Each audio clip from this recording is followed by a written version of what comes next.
ফরিদপুরের নগরকান্দা উপজেলা এবং পৌর বিএনপির কর্মী সম্মেলন শুক্রবার বেলা ১২টায় শহীদ আকরামুন্নেছা উচ্চ বিদ্যালয় মাঠে অনুষ্ঠিত হয়েছে। সম্মেলনটি বিপুল উৎসাহ ও উদ্দীপনার মধ্য দিয়ে সম্পন্ন হয়। বিস্তারিত থাকছে শফিকুল ইসলাম মন্টুর প্রতিবেদনে।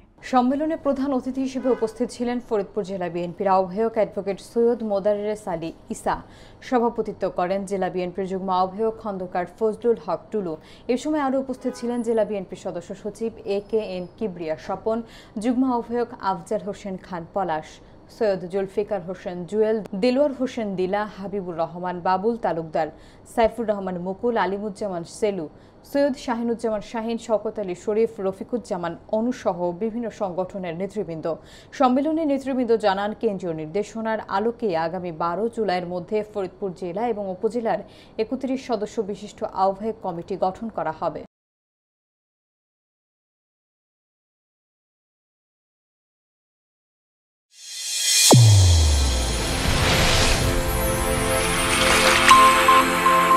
চ্যানেল A1 হৃদয়ের স্পন্দন।